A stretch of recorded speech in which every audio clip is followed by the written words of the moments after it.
que despierta a otra gente. Claudia Álamo, Patricio Fernández y Rafael Gumucio observan y analizan el país y el mundo en una conversación sin concesiones. La actualidad y sus protagonistas. Aquí todo parte desde cero. Ahí lo estamos viendo a él, virtuoso. Me puse más serio para que... En virtual. Sí, sorprendentemente. 8:01 de la mañana. 8:01 de la mañana. Para que no me pelen. Oye, voy a haber conseguido una corbata, pero no conseguí. ¿Te has mantenido al tanto con todo lo de Pampita y todo lo que está pasando ahí con el Benja? Te digo, eso sí. Pero ella es igual a la Pampita, ¿no? Se parecen, la boca, tienen un aire. O sea, es más bonita la china, es más nueva, pero... Es 0 kilómetros. Pero 0 kilómetros, pero para el mismo, los es como que la les gustan misma... súper jóvenes. ¿Ah? Eso para los... ¿Qué es lo que le encontraste tú? La boca. Es como el mismo tipo de mujer. Sí. Me encantó, ¿no? A mí me inquietó. No tengo nada que decir. Me inquietó y me produjo envidia la onda del motorhome. El motorhome. Andar por la vida con un motorhome para servirse uno en cualquier lado. No es que uno ande con la vida, eran las filmaciones de la película. Bueno, pero eso es, pues imagínate que tu oficina tiene siempre al ladito un motorhome. Él. ¿Ah? Él. No, el motorhome. No, pero y todo, y las fotos que subió la Pampita en la casa, en la cámara, no, sí está loca ella. No, ella está. Yo creo que este es un tema de análisis que debiéramos tratar después con un poco más de tranquilidad y en lo posible profundidad, con calma y con el máximo de profundidad, como lo ha abordado la China. Ojalá lo más posible, pero no, la más profundidad posible, pero no sé si nos dejen, Y lo más cerca posible de la situación, estar cerca de los hechos, es algo que todo Chile hubiera querido para... Yo creo que sí, yo creo que hay que estar con la fuente directa, que hay que reportear. Esto del reporteo a distancia me parece muy poco... ¿Serio? Es muy poco profesional. Hay que estar hablemos de ese tema en un ratito. Hoy es martes 15 de diciembre. San Reinaldo. Y la temperatura 14 la mínima, 32 grados la máxima. San Reinaldo Arenas. San Reinaldo Sepúlveda. San Reinaldo... yo estuve en un lugar en Italia que se llama Castel Reinaldo. Es uno de los lugares más feos de Italia. ¿Feo? Sí. El más feo, quizás el menos interesante. Ya, vamos con los titulares. En las fórmulas que busca el gobierno para llegar a la gratuidad en el 2016 se dejan fuera las universidades privadas. Marco Enríquez Ominami Meo declaró como imputado en el caso Soquimich. El ex candidato negó alzar el secreto de sus cuentas. Y luego de 4 meses de inactividad, Fulvio Rossi, el senador socialista, volvió al Congreso e insistió que no ha cometido ninguna ilegalidad. En una entrevista por ahí en la revista Que Pasa, creo decía que no se puede presumir que a alguien, porque una empresa le pasa plata, coopta su voluntad. Discutible. Los ex ejecutivos de la Polar cumplirán pena en libertad tras reconocer sus delitos y acceder al procedimiento abreviado que acordaron con la Fiscalía. La TAM suspendió las ventas de sus pasajes para el 17 y el 18 de diciembre y abre la opción de reprogramar los vuelos, esto ante el paro de los funcionarios de la DGAC, porque hay paros. Sí, tenemos paro el miércoles, jueves y viernes. Senadores valoraron propuesta realizada por La Moneda de poner a Jorge Bermúdez al frente de la Contraloría. Y el ministro de Defensa, José Antonio Gómez, sostuvo que la carga del ejército en la que se encontró cocaína se embargó sin inconvenientes en Chile. Se embarcó sin inconvenientes en Chile. La sospecha está en que esto se haya producido en el puerto del Perú. Del Callao, pero sí lo parece que no. Juan Emilio Cheire. Juan Emilio Cheire declaró por cerca de 4 horas en el cuartel de la PDI de La Serena por el caso Caravana de la Muerte. Y vamos al ámbito internacional. A una semana de las elecciones en España, Mariano Rajoy y Pedro Sánchez mantuvieron un duro cara a cara. Mauricio Macri declaró duelo nacional tras el accidente de un autobús en Salta que causó la muerte de 43 gendarmes. Y Arabia Saudita anunció la coalición de 34 países islámicos contra el terrorismo. Egipto, Turquía y Pakistán son algunos de los integrantes del grupo. El Parlamento griego votará un nuevo paquete de medidas para obtener un rescate. Esos son los titulares, cuando ya son... Eso es lo que puede querer la Pampita, un nuevo paquete de medidas. Eso es lo que debiera llegarle. Eso es lo que debiera llegarle. 8:06 de la mañana. Ella quiere seguir con Benja. Ella dice que quiere seguir con Benja, pero no sé si lo está haciendo tan bien. A ver, pero espérame una cosa. No. Yo creo que no hay que explicarle a nuestros auditores de qué pasó ayer con Benjamín y Pampita. Creo que sí se sabe, ¿no? Que ella...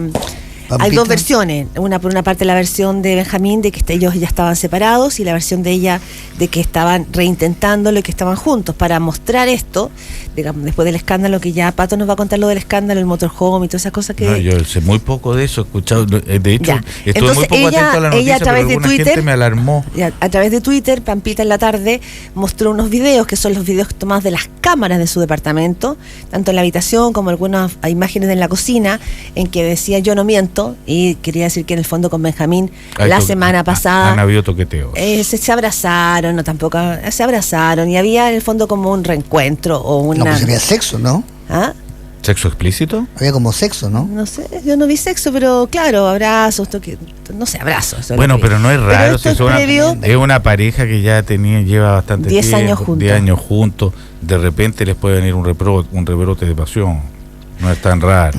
Y sucedió que Benjamín Vicuña estaba en unas filmaciones de una película que está haciendo con esta niña que se llama China Suárez, como se le dice China Suárez. ¿Se llama China? No se llama China. No. Se llama, ponle tú que Eugenia Suárez, creo. Japonesa. Y Suárez, pero le dice China porque su abuela era japonesa.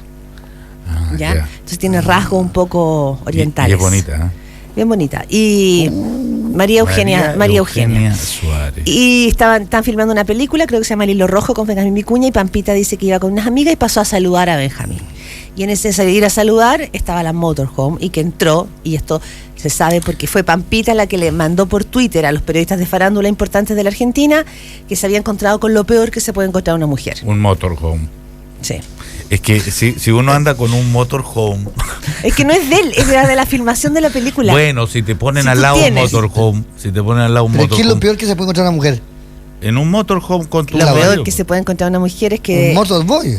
Es que tu pareja esté con otra persona teniendo sexo en ese mismo minuto, que fue lo que ella después volvió. ¿Qué es lo que crees tú que es peor para una mujer enamorada de un hombre? Al entrar al motorhome, que encuentre a su enamorado con una mujer, con una mujer estupenda, qué sé yo, B, con un hombre estupendo, qué sé yo, C, no sé, con un elefante. La C no puede ser ninguna de las anteriores. Una foca. C con un elefante, una foca. Pero C no puede ser ninguna de las anteriores. Todas son dolorosas y todas son terribles. C, no sé, comiendo, por ejemplo, sentado elegantemente con un mantencito comiéndose un plato de caca. Ya. ¿Cuál es la peor que tú encontráis de las tres? La del mantelito. La del mantelito. Sí, que se coma el platito de caca. Lo encontré más imperdonable porque después no le puede dar beso a nadie. No, claro, no encuentro que eso, y eso no me afecta tanto, el problema de él. Pero en el fondo la discusión que había es qué tan excesiva y qué tan excedida estaba Pampita en el día de ayer, porque tuiteó, amenazó, mostraba fotos, evidentemente estaba salida de sí misma. Y por otra parte, incluso se llegó a hablar de que había tratado de ahorcar a la China Suárez, que le había quebrado 2 costillas a Benjamín. Bueno, así que a mí me dio mucha pena, porque el nivel de morbo que esta situación creó ayer es tremenda. Y debe ser pero tremendo. ella lo alimenta. Bueno, porque estaba salida estaba salida. No, pero alguien está filtrando todo. Yo creo que ella filtra todo. No, pero ella dijo muchas de estas cosas en Twitter. Ella no filtró. Sí, por eso digo. No, ella llama a los programas, la prensa. A la prensa para decirle en qué está, para que vean con sus propios ojos lo que está haciendo el Benja. Ahora yo te digo. Pobre Benja. Bueno, no sé, yo cuento. Pobre los dos. Bueno. No, pobre los dos, porque también ella ha vivido situaciones de infidelidad recurrente y seguramente llega un punto en que uno se zafa y se vuelve loca. Loca, te volviste loca. Si se quiere vengar. Se lo ha hecho de la misma maravilla si se quiere vengar. Pues. Ella no, pero...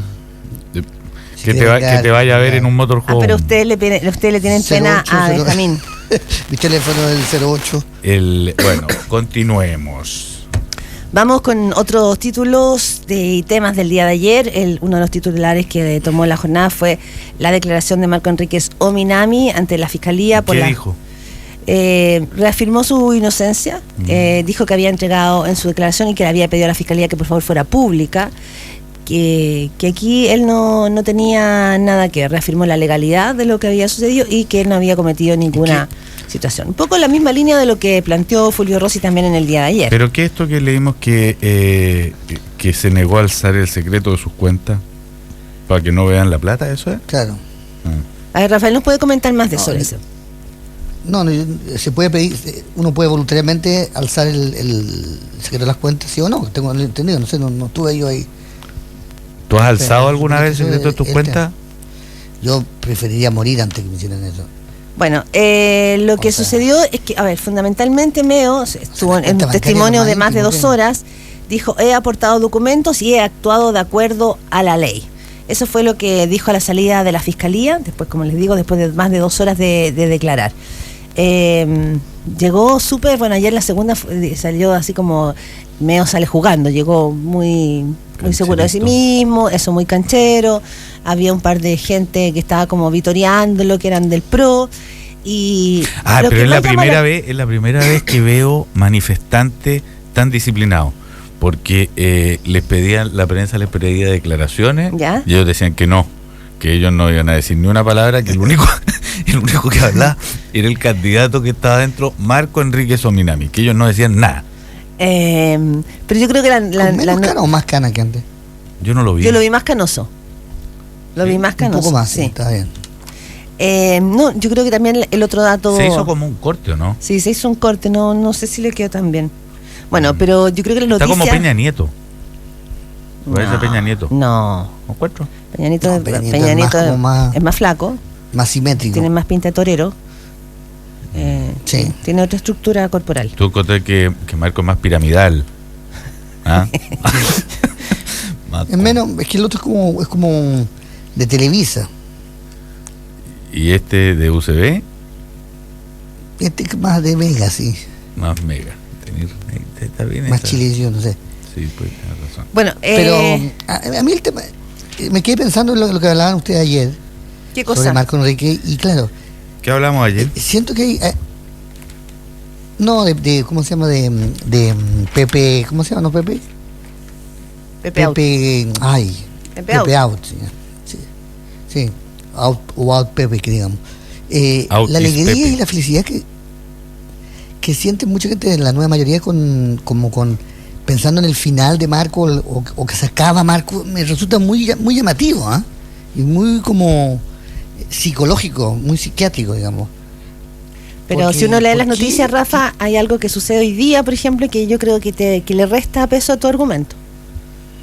Lo que vimos... ¿No argumentado nada? ¿Cómo? Eso, que tú dices que aquí, que te parece que hay como una patología de gente que está esperando el final de Marco, ¿no? Yo creo que sí, porque fíjate que es raro cuando tú eres de centro izquierda y tú tienes un líder que es reconocido y conocido.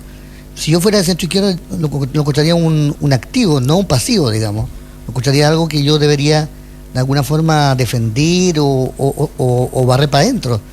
Pero siento como que hay una especie de felicidad de que se acaba esta especie de... Lo que llamaba, totalmente absurdo, porque Marco tiene 43 años, nadie a los 43 años está acabado, digamos. Pero lo que te quiero decir es que ayer, por ejemplo, si eso fuera así, o sea, evidentemente a Marco Enríquez Ominami no le cae nada de bien a un sector importante de la nueva mayoría, a la democracia cristiana por lo pronto, claro. Pero eso tiene una razón. Tiene la razón de que cuando Marco Enríquez tenía que darle el apoyo y endosar en la medida de lo posible ese apoyo a Eduardo Frei, lo restó y no lo hizo. Hay sectores socialistas como Camilo Escalona que no lo quieren porque esa pelea viene de mucho antes. Pero por otra parte se han abierto sectores en el PS y en el PPD que son pro Marco Enríquez Ominami. Ahí hay una tensión. Lo que pasó ayer, y por eso te digo que creo que resta peso tu argumento, porque en la teoría es así, pero en la práctica lo que vimos ayer es que ni un solo presidente partido de la nueva mayoría, ni uno solo se hizo un festín con esta declaración. Ni uno dijo, está muy bien que declare, porque no, ayer fueron muy cautelosos, casi. ¿Por qué fueron muy cautelosos? Porque la nueva mayoría sabe que si en algún minuto no tiene candidato, Marco Enrique Minami sigue estando bien posicionado y según las últimas encuestas, por lo menos, no había salido tan abollado del caso Soquimich. ¿Tú crees que esa es la razón? Sí. Bueno, también No creo que sea porque lo quieran, así como por apoyo emocional, no creo que es una razón eso más de política. No, porque yo más bien creo que debe haber mucha gente en secreto gestionando la caída de Marco. O sea, yo creo que hay un cierto mundo político en la centroizquierda que si puede ayudar a que sea fletado, digamos, sí, lo van a hacer. Pero ayer no tenían no era una oportunidad para que lo apuntaran con el dedo, para que, o sea, mal que mal, Marco Enrique llegó a una declaración después de 54 días. Sí, pero también no lo hicieron. Pero también después del caso Penta, deben haber varios que calculan mucho antes de caerle encima con condena bulliciosa a un político por estar metido en enredos de financiamiento, porque sabemos que escupir al cielo no es muy recomendable. Entonces, también debe haber ido apareciendo un poco más de cuidado en este asunto. Oye, la tercera dice hoy, a propósito de la declaración de Marco Enrique Minami, que era una información que hasta la tarde de ayer no la leí, por lo menos no la vi, que altas fuentes ligadas a la indagación, dice la tercera, explicaron, sin embargo, que el líder del PRO, porque Minami salió diciendo que había renunciado a su derecho a guardar silencio, que estaba actuando de acuerdo a la ley, que había entregado documentos. Lo que dice la tercera hoy es que el líder del PRO no concluyó su interrogatorio, que tras volver de un receso se quejó de la forma en que se estaba desarrollando esta diligencia, notificando que a partir de ese momento se acogía a su derecho a guardar silencio. No, algo pasó ahí en el segundo tiempo. Las mismas fuentes, dice la tercera, señalaron que si bien Enrique Minami informó acerca de las cuentas bancarias que tenía y las direcciones de sus correos electrónicos, declinó autorizar el alzamiento del secreto bancario entre los años que se investigan, como tampoco permitió al Ministerio Público tener acceso a sus cuentas de correos. ¿Estas audiencias son públicas? No creo, porque no se le vio a Marco, no sé. No son públicas. No, de hecho lo que hizo Marco a la salida fue que él autorizaba a la Fiscalía a hacer pública su declaración. No son públicas, pero son públicas. Nosotros hemos conocido las declaraciones, Rafael, de todos. Se han filtrado las declaraciones de Peñailillo, de Jovino. No son públicas, pero sí, a los 2 días son públicas. Se filtran. No, los juicios públicos sí, pero no... No, pero no es tener con gente... No sé, todo este último tiempo lo que ha habido mucho, no es lo mismo cosas que se filtren que cosas públicas, es justo como lo contrario. Lo que se filtra teniendo que mantenerse guardado en una parte y hay alguien que lo cuenta. Sí, me refiero a público en el sentido no que corresponda al ámbito de lo público, sino que se publica y todos lo sabemos igual. En ese sentido, las filtraciones te llevan a manejar como información pública cosas que a lo mejor son parte, ¿La declaración de Peñailillo? ¿Perdón? ¿La declaración de Peñailillo la tenemos? Esa las publicó el Clinic todas. Sí, y la de Martelli también. ¿También? Sí, todas esas salieron, se filtraron, digamos. Perdón, parte del argumento que ha tenido la derecha es decir que el problema era que Carlos Gajardo y que le culpaban a Gajardo de ser la persona que filtraba todas las declaraciones. Ha sido un tema que ha sido de reproche político de la derecha. Oye, mira que una reflexión muy interesante de nuestro auditor Pepe Espinaca dice que si Reinaldo está de santo, Odlanier estaría de Otnas. Es muy inteligente quizás la percepción. No, porque Odlanier es Reinaldo al revés. Sí, y Otnas es santo al revés. Oye, otro tema que tenemos, que es parte, digamos, de la discusión en estos días y que también se ha amenazado que podría terminar en el Tribunal Constitucional, ha habido amenaza, tiene que ver con la reforma laboral. El miércoles pasado el gobierno ingresó un paquete de indicaciones al proyecto de reforma laboral que significó un distanciamiento con la CUT, que reclama y que considera que acá la nueva mayoría de alguna manera no está cumpliendo bien con el acuerdo.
rompes las rodillas y no te arriesgas para capturar ese momento único, este auto no es para ti. All New Mazda 2. Desafía lo convencional. Infórmate y descúbrelo en Mazda.cl/drive2be. Mazda. Respalda y garantiza Derco. En Radio Cero son las 8:36 minutos. Ay, cómo no te vi antes y siempre estuviste ahí. Lo mejor que me podía pasar. Ahora todo va a ser distinto. Imagino todo lo que vamos a hacer. Navidad, fin de año, vacaciones. Será inolvidable.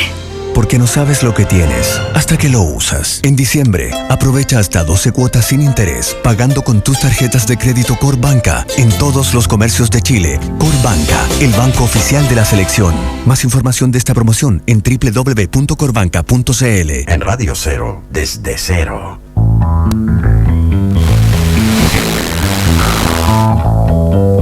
Es una persona con posibilidades. Son las 8:36 de la mañana. ¿Aló? Mira, ahí estamos. Estamos con Alfredo. Yo soy Alfredo, muy buenos días. Ponte estas cuestiones. Sí, claro. Porque ahora para Rafa virtual. Para estar comunicado en esta nueva modalidad con Rafael. Big Brother. Pero qué cosa más sofisticada. Sí, ahora, total. Que tenemos varios continentes y demás. No, y además está completamente hipster, Rafael. Ah, sí, pero que hagan cosas. ¿Tú tienes Rafael, alguna impresión de los hipsters, Alfredo? Tú podrías. ¿Tú te has hecho un juicio de lo que es el mundo hipster? No. Sí, algo, porque a uno le llama la atención porque está vinculado con el mundo del diseño, ¿no es cierto? Y en parte, ¿no? Porque son muy preocupados, son como muy producidos. Sí. Entonces se le dedican mucho tiempo a eso. Están vinculados con este fenómeno de la generación millennials también, ¿no? ¿Cuáles son esos? Es lo que se llama Los millennials, sí. la generación del 2000, 2010, la generación actual, de jóvenes. Entonces eso sí me ha interesado, pero sí, y son muy preocupados de, ¿cómo se llama?, de su vestimenta, de su aspecto físico, su producción. Particularmente se nota más en los hombres que las mujeres, puesto que, ¿cómo se llama eso? Era... Es verdad, antes era un pecado, de pronto estos son muy arreglados. Esto es muy pensado, muy calculado todo, además. Muy calculado. Yo me acuerdo, ¿cómo se llama? Por ejemplo, en otra época. Como en otra época, o sea. Sí, tienen una fascinación, una cosa media nostálgica, al mismo tiempo que son muy actuales. Entonces eso también es muy, muy, muy curioso. Yo recuerdo cuando estuve en Inglaterra, ahora que está Rafa ahí, compañeros míos, hombres, para nada gay, pero se pintaban para ir a fiestas en la noche. Les quedaba muy bien, los ojos, eran muy discretos. En la época de David Bowie. Bonitos, me gustaban a mí cómo se veían. Pero eran personas muy, muy convencionales. Carlos Cabeza en Chile también. Lindo, se veían guapísimos, me encantan. Claro. ¿Y cómo se llama? Y lo hacían... Bueno, T.S. Eliot se pintaba la cara verde para escribir. Claro, pero eso ya es más sofisticado. Pero esto era muy discreto. Y los románticos antes tomaban vinagre para ponerse las caras pálidas. Pálidas también. Sí, bueno, Andrés Bello aparecía con un aro en el retrato de Maupassant. Entonces, sí, pero lo que me llamaba la atención es que era nada más que en una situación pero muy especial, en una noche, una fiesta en la noche y demás. Pero hoy día es todo el día. Entonces, mucha producción. Mucha producción. Hablando de producción, no sé si a propósito, pero hace, no sé, dos domingos atrás, Enrique Correa dio una entrevista que yo creo que fue muy interesante, en La Tercera, marcando, yo creo, una línea, más que una doctrina, pero una línea de argumentación que no estaba puesta sobre el escenario. Y que era que aquí no ha habido corrupción, y que en el fondo la clase política y la clase dirigente se había autoinfligido una gran herida al poner esta palabra como que hay corrupción. un fenómeno irregular. Exactamente. En la misma línea uno podría decir que las declaraciones de Fulvio Rossi señalando que él no cometió ningún ilícito, o el propio Marco Enríquez Ominami ayer, uno puede decir que acá se configura una nueva forma de apiarse frente al tema del financiamiento irregular de la política, ¿a tu juicio? Bueno, ¿Habría que estar atento con eso o efectivamente es así? A mí me parece que esto es parte de un fenómeno general que ha ocurrido en este año, y así lo planteé en una columna, en la tercera, de sinvergüenzas.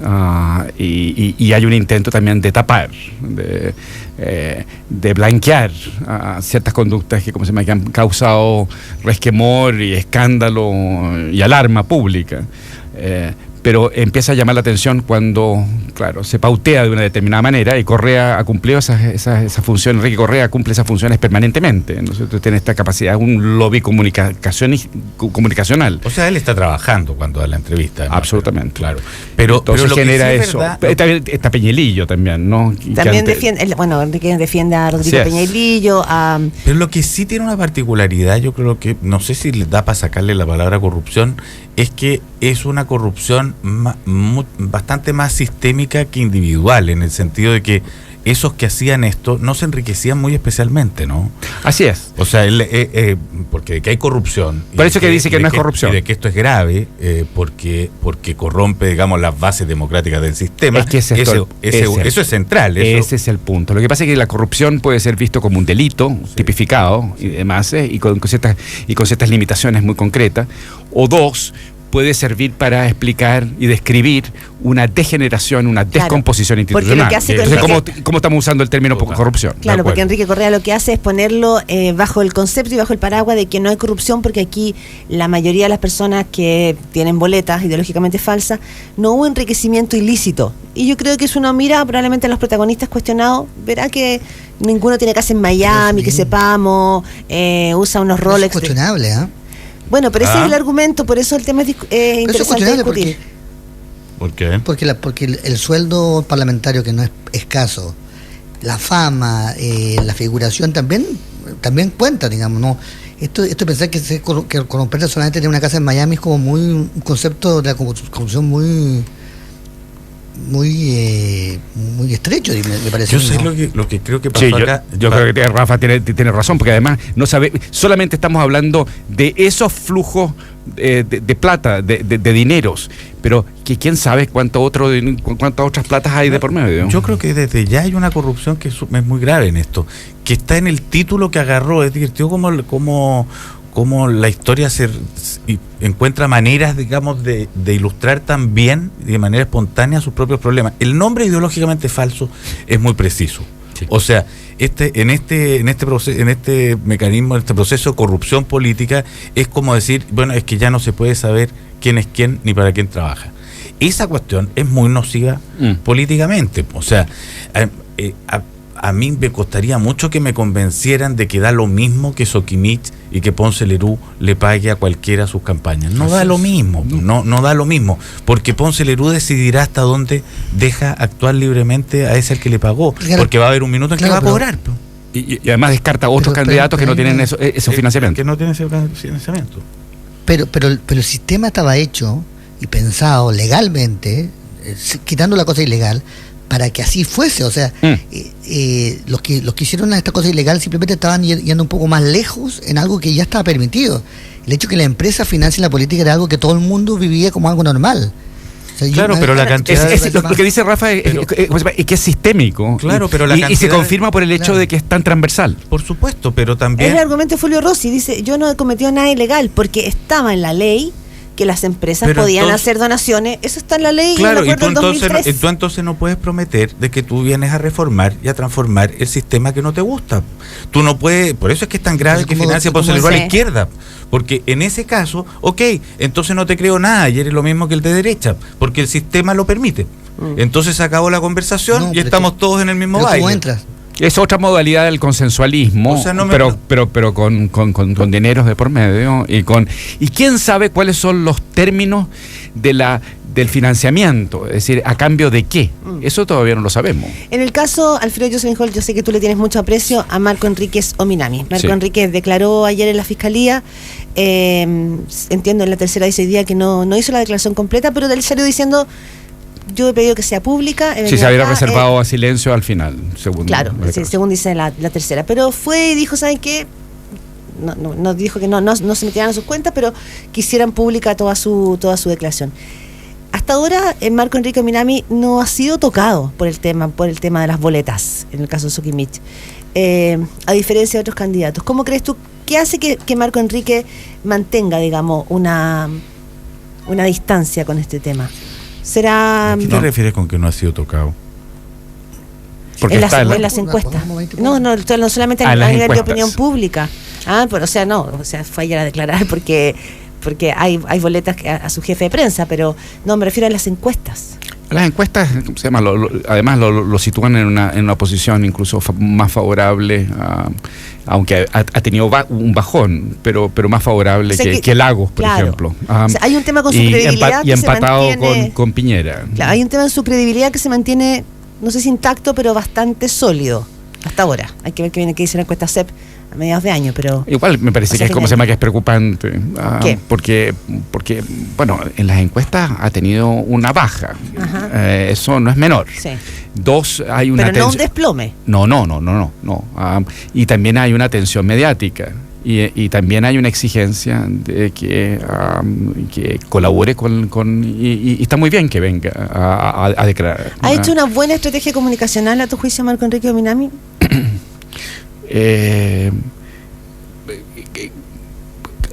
Uno se pregunta, a ver, yo tendría reservas en un solo punto. Creo que podría haber hecho esto un poco antes. Me parece que eso habría sido mejor comunicacionalmente. ¿Estará orquestado este baile, eso sí? ¿Será ¿Cuáles? ¿Cuál? ¿La persecución de Marco? Sí, por supuesto. Porque sin duda. Yo creo lo mismo. O sea, más allá, después se sabrá las culpas o no culpas, pero de que aquí hay un amplio espectro político que está contento, orquestando y viendo cómo ayudar a esto, yo no tengo ninguna duda, fíjate. Por supuesto, es decir, cualquier persona que esté, pero esas son las reglas del juego también. Son las reglas del juego. Él lo hizo con otros en otro momento, a su manera, así que también es verdad. Sí, eso también me parece que, ¿cómo se llama? Yo nunca estuve muy de acuerdo, ¿cómo se llama? Que Marco, pero la verdad es que yo no asesoro a Marco en ningún caso. Pero estamos haciendo el análisis. Sí, ni mucho menos. Yo siempre tengo una gran estimación por él. Y un gran respeto, pero siempre me pareció que era inadecuado haber sido tan frontal con respecto a Andrés Velasco. Me pareció que esto genera dinámicas. ¿Se le fue al cogote a Andrés? No me acuerdo. No me acordaba yo tampoco de eso, fíjate. Se le fue al cuello, Sí, yo creo que sí que fue bastante duro con Andrés Velasco, exigiendo explicaciones por qué había tenido ese financiamiento del almuerzo. Del almuerzo. Al final de cuentas, lo que está ocurriendo en este momento, las acusaciones con respecto a Marco son bastante más que un almuerzo. Sí. Entonces eso es complicado. Sobre 300 millones. Entonces hay dinámicas que me parece que habrían... Esto ocurrió también con respecto a la nueva mayoría, con respecto a la UDI, cuando salió Penta. Sí, entonces nuevamente aquí hay una dinámica. Es decir, empiezan a cobrar cuentas y aquí nadie termina por exigir cuentas de todos. Todos tienen un talonario de boletas además, por eso es que esta vez, no todos, pero muchos, por eso es que esta vez no está siendo público el escarnio con Marco de parte de los políticos. Yo creo que están bastante discretos, pero no tendría dudas que subterráneamente, si pueden ayudar, ayudan. Seguramente eso lo hacen, sí. Pero lo que pasa, por eso yo creo que lo que dice Correa está mal planteado, pero hay un punto en lo que dice. Cuando, por ejemplo, no existía ley de divorcio, todo el mundo anulaba el matrimonio mintiendo, digamos, y todos éramos parte de una gran mentira. Evidentemente, cuando todo el mundo miente, ¿sigue siendo una mentira o se transforma en un sistema? Es lo que uno se pregunta de repente. O sea, esto también vale, por ejemplo, en la Alemania democrática, cuando la gente espiaba al otro. Cuando todo el mundo espía a todo el mundo porque el sistema te lo está pidiendo, sigue siendo malo espiar, Rafa, digamos. Pero hay una cosa que complica, hay una cosa que es muy enredada en esto para Marco, yo creo puntualmente. Si todo el mundo se anula y lleva testigos falsos y tú estás en el escenario público denunciando constantemente la mentira institucional de la nulidad y de llevar testigos falsos, y ves y después llevas tú testigos falsos, es complicado. O sea, yo creo que si se denuncia la manera en que plata y política. Sí, pero lo que dice Rafa, a mí me parece que hay una exageración en lo que tú estás diciendo, porque La nulidad llevaba varias décadas, 20, 30, 40 años, se llama, que funcionaba desde que Arturo Alessandri Rodríguez inventó el esquema, el gran abogado, contribuyó al sistema de las nulidades, y por lo tanto tenía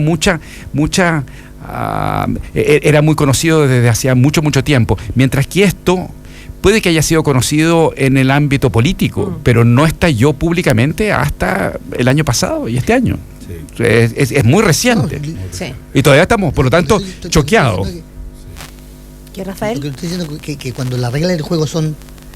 cuando cambian las reglas del juego y uno está jugando un juego, claro, evidentemente queda fuera de juego. Eso es lo que lo estoy diciendo, porque esto es transversal. O sea, la presidenta Bachelet ha sido financiada también por Sokimich, el PPD, gran parte del PPD, o sea, Marco, o sea, una cantidad de personas tan grande, deja de ser un pecado individual para transformarse en algo mucho más sistémico y mucho más grave y mucho más importante que solo yo me corrompí o yo me volví loco, ¿me entendés? O sea, pero Rafa, es más complejo. Pero Rafa, ¿y qué hacemos con los que no participaron del esquema? Claro. Pero es que los que ¿quiénes son los que no? Hay varios que no. No, hay varios que no. O sea, de hecho, en el Congreso los imputados no son más de 5. El otro resto no. No, pero los partidos políticos. No, pero por ejemplo, Jovino Novoa tenía este esquema en la cual prefería a algunos miembros de la UDI y no a todos. Claro. ¿Y qué hacemos con todos los demás? Ya hay personas en el Partido Socialista y en la DC que no han aceptado ni han recurrido a Ponce Lerú. Eso es clarísimo, sí hay. No, a Ponce Lerú no, pero a otros. Y además el Partido Socialista, el Partido Comunista y la DC tienen bienes propios. Estamos hablando de los partidos que no tienen bienes propios, son los que entran en esto.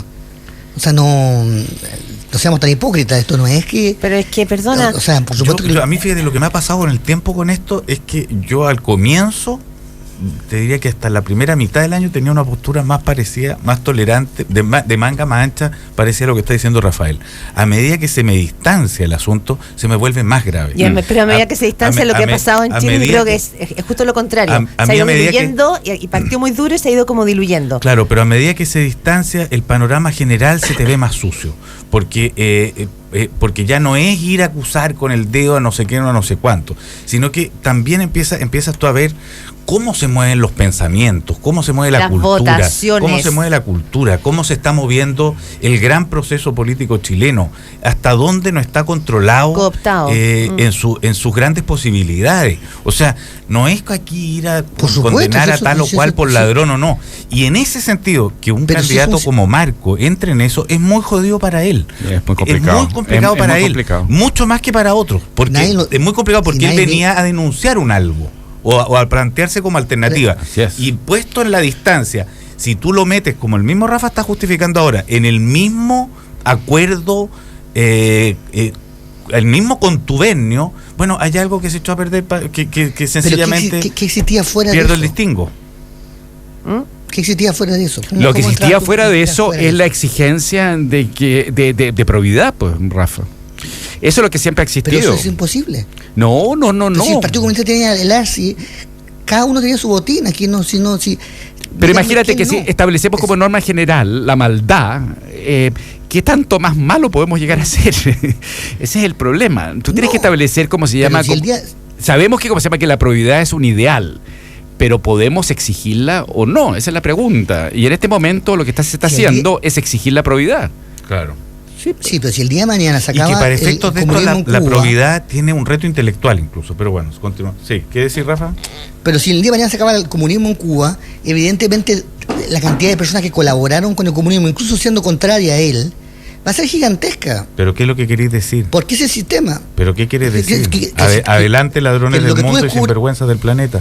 No, lo que estoy diciendo es que lo que tú descubres, que es un sistema capitalista en Chile, que está cooptado por las empresas, es un sistema en el que hemos vivido todos, en el que hemos sido parte de todo, evidentemente algunos más que otros, y algunos han estado fuera, y son de felicitarse, pero evidentemente es mucho más allá es una cosa que debemos pensar como sistema. Evidentemente es mejor de estar fuera. No, si esto era... Pero si tú Esto lo sabemos, esto pasó en Alemania después de la guerra, ha pasado en Francia, ni hablar en Rusia. En Rusia, y eso es verdad. Es decir, además hoy día tenemos, cuando miramos la historia para atrás, imagínense, es decir, cómo se le saca en cara a ciertos políticos, como por ejemplo John Kennedy, ¿cómo se llama? Al padre de Kennedy, a Frank Sinatra, tenemos 100 años, hoy día se le saca, ¿cómo se llama? Los vínculos con la mafia. Esto es algo se sabía, pero también se extrapola. Por supuesto que eso es así. ¿Cómo se llama? Siempre ha habido esta connotación, pero lo que no podemos dejar de un lado es la exigencia de transparencia y de probidad. Además, aquí parece que había un sistema, y ese sistema, a mí me gustaría saber quiénes son los que acordaron el sistema, porque yo creo que aquí debe haber habido un acuerdo concreto. La Colombera. Eso, exacto. El sistema ahí encontró su... Así es. Ahí hizo nido, digamos. Así es. Claro. A propósito de Lagos, sí. Alfredo Jocelyn Holt habló en un encuentro del PPD y dijo un par de cosas. Con la Laura Soto. Haciendo el homenaje a Laura Soto, sí. Diputada de los años 90 en el PPD. Dice que en el fondo el tema habla de la poca legitimidad de las instituciones, de la preocupación que él tiene sobre eso, y la frase final es como, ¿qué nos ha pasado a ratos? Como son que puras hemos perdido preguntas. Te digo dos de Lago en este encuentro. ¿Estamos contentos de la deslegitimidad de las instituciones democráticas que tenemos? ¿Estamos contentos de lo que se debate en nuestros partidos políticos, que la ciudadanía tiene baja estigma? ¿Estamos contentos de lo que hemos hecho en materia de corrupción? ¿Qué nos ha pasado a ratos? Como que hemos perdido el rumbo, dice Lagos, hacia dónde queremos ir. A ver, pero él debería ser la primera persona que debería contestarla, ¿me entiende? Porque él está siendo retórico, de una demagogia absoluta. Él sabe todo esto, él participó de este asunto, y entonces se pone en un lugar, ¿cómo se llama? En el pedestal. Pero está buena la pregunta. ¿Participó de qué asunto? Están buenas las preguntas. A ver, sí, pero las preguntas es quién también las hace. ¿Me entiendes? Entonces también aquí hay todo un escenario de exculpación. Y creo que eso es lo que tenemos que empezar a mirar. Y cuáles son los argumentos que se dan. Ver cuáles son las responsabilidades que le corresponde. Hay responsabilidades penales envueltas y hay responsabilidades de orden político envueltas. Y hay que sostener. Por ejemplo, a mí me gustaría... si por ejemplo el caso de Marco concretamente, yo preferiría que sus responsabilidades fueran políticas y no fueran penales, de otra naturaleza. Eso me parece que es... Pero van a ser así, ¿no? Sí, yo también creo que a la larga, pero creo que es complicado. Sí. Cuando Enrique Correa dice las declaraciones que dice, ahí tiene, yo creo que responsabilidades políticas. Envueltas. Cuando el señor Jovino Novoa... Eso era evasión tributaria. Eso ya llegó a un área chica y es de orden penal. Y él la reconoció. Pero la reconoció para salvar su pellejo, delatando compensadamente, ¿no es cierto?, delatando cómo funcionaba. En unas sumas de plata que para Jovino Novoa son insignificantes. Totalmente insignificantes. Lo que demuestra, de alguna manera, lo que tú estás diciendo. Ok, para terminar esto, me voy a ir por esto penal, pero él sabe que su costo es político. Así es. Total. O sea, el pago real que él hace es político, no son los 10 millones, no sé cuánto, que es un moco de pago. Te planteo las preguntas de Lagos, que tú dices son retóricas, pero a mí me llama la atención cómo, digo, todavía no está para nada, pero hoy, a casi 2 años de gobierno y a casi 2 años de una elección presidencial, aparecen como opuestos, aunque los dos dicen exactamente lo mismo, Sebastián Piñera y Ricardo Lagos. No estoy pensando en eso, no sería candidato, pero igual de todos modos hay una ambigüedad en la postura de cada uno. Y pienso entonces que aquí hay una generación que no ha logrado perfilarse, salvo Meo, y que es muy loco que los nombres que aparezcan como posibles presidenciables sean 2 expresidentes. Así Quiere es. decir que además, no esculpemos a Sebastián Piñera, porque Sebastián Piñera tiene que dar cuenta de una serie de... metido hasta las masas. Lo único que falta es que le pillen un papel. ¿Sí? Falta un mail aquí, también. Falta un algo, porque y en términos de plata es el que tiene las más altas sumas involucradas. Con mayor razón entonces, y siendo una persona que va a ser candidato a la presidencia y está actuando como candidato a la presidencia, de igual manera que Lagos. Si Lagos está actuando como candidato a la presidencia de la República. Es la primera persona que yo le escuché, ya como un año y tanto atrás, fue a Pato. Tú me dijiste que ¿cómo se llama? Ojo aquí. Y se prenden todas las... Es raro lo que hacen los dos, porque en el fondo en esta ambigüedad, yo creo que fue una ambigüedad que también lo hizo Michelle Bachelet cuando estuvo en Nueva York. Dicen, no voy a ser candidato. Y en esa ambigüedad no dejan que crezcan otros liderazgos que se puedan perfilar. Además. Entonces, finalmente, los partidos tienen que ir a pedirles, por favor, que sean los candidatos porque no hay más candidatos. Taponean. Yo creo, pero mira. Hay un taponeo generacional. Claro. Y ahí entonces, en ese escenario, Marco aparecía. Sí. Pero también, Marco, tenemos, y esto lo comentábamos en off el otro día, ¿no es cierto?, cuando estuvimos, las dificultades que significa ser un candidato permanente a la presidencia de la República. Tremendo. Que es muy, muy difícil. A mí me llama la atención. Y haberte perfilado, perdón, Rafa, el último comentario, y haberte perfilado además con la espada muy afilada, cortando cabezas por los lados y tratando a algunos de los que son mayores y próximos a ti de héroes fatigados. Hoy día la respuesta que se le podría hacer, que tú Rafa, la estás justificando, de cuánto se fatigó su heroísmo, podría llegar a ser más o menos. Sí, yo participé en ese documental. Sí, yo soy parte de eso y aparezco en los agradecimientos y lo suscribo. Y lo suscribo. Sí. Yo ese documental cuando lo hizo lo encontré horrible y se lo dije, pero era profético, evidentemente, con todo lo que decía. No, tenía toda la razón. Ahora decirle héroe fatigado es mucho más de lo que se dice hoy en día de ellos. Se dice, o sea, héroe, nadie le dice héroe a la gente de la transición. Entonces, no entiendo muy bien la cabeza de la gente de la transición, que no entienden que en el fondo lo único que todavía tienen respeto por él es esa generación, es decir, nosotros, digamos. Las generaciones más jóvenes consideran que somos todos ladrones, y que pedir una boleta o pedir 10.000 es exactamente lo mismo, o pedirlo legalmente y ilegalmente es lo mismo. Entonces, frente a los puros que vienen después, yo creo que los impuros tenemos que unirnos. Mira, tengo la impresión yo. Qué buen punto ese. Pero aquí yo creo que estamos en una situación de un tiempo histórico distinto. Estos héroes fatigados en su momento le pasaron la cuenta a la dictadura. Y también le pasaron la cuenta a lo que había ocurrido el 73, el 70-73, 67-73. Hoy día esos héroes fatigados y otros están dando cuenta de la transición. En este momento lo que estamos haciendo es pasar cuenta a la transición. Sí. Eso es lo que está en juego aquí. Sí. Y entonces por eso es que es interesante el momento histórico. Porque fíjate que... Y la transición fue gris. Y por lo tanto, aquí hay mucho que destapar. Para ratificar lo que tú dices, la generación que empezó a pedir la cuenta de la transición es la de estos estudiantes que marcharon en 2011, que nacieron el año 88. O sea, en la democracia. Imagínate, nacieron el año 88. O sea, viene a pasar una cosa de cortes más o menos generacional. Muy ilustrativa, muy digamos, sí. Muy literal. Así es. Y ellos no tienen que pedirle cuenta de lo que estaba antes de su nacimiento. Son 9:03 de la mañana. Pero hay una generación que se va a perder, que se está perdiendo, que es justamente la nuestra, digamos. Estoy viendo yo en política, no hay nadie de 40 años. O sea, el único es Meo. Y el resto no hay. O sea, estaba la G90 y se la Carola Toá. O sea, no hay... No tiene 40 años, tiene 55, pero ahora... Rossi. 50. No, claro, la Gobert tiene... Rossi tiene una edad. La Gobert tiene más, 56. Girardi tiene sobre 50. Es de los 50. No, pero hay una cosa solo, ojo ahí, Rafa, porque efectivamente en la generación política no hay, pero la renovación que hubo en el Congreso, los rostros jóvenes fueron casi un 40% en renovación de rostros jóvenes. Pero no son súper conocidos, no son súper líderes. No, pero algunos de los Walker, el Walker más chico. Pero se ven mayores. Belolio, digo, ¿sabes? Son como los tachuelas. Belolio, Cariola, Vallejo, bueno, no sé. Tachuela chico, tachuela grande. Sí. Bueno, 9:04. Esos atraviesan todas las generaciones, los tachuelas.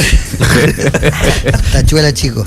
Bueno, nos escuchamos mañana, Alfredo José Hoy, martes subsiguiente. Muchas gracias por estar acá. Muchas gracias. Y como se llama Rafa, que está, ¿cómo se llama? En Londres. 32 grados en Santiago. ¿Cuál es la temperatura en Londres, Rafael? Siempre es 9 grados. Haga lo que pase lo que pase. ¿No será que tenéis pegado el reloj del computador y estáis viendo la temperatura? Mire, son como todos los días iguales, 9 grados y nublado. ¡Ay, qué alegre! Súper alegre. Chao. No, pero 9 grados está bien. No te tenés que ir a Ibiza. No salgáis del departamento. Chao.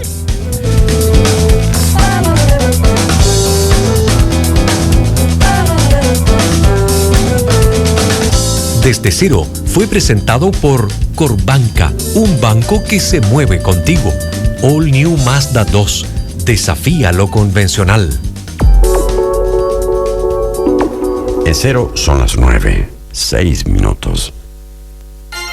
Hijo, lo pensé bien y para Navidad regáleme cualquier cosita nomás, ¿ya? Juan está en un aprieto con su regalo de Navidad.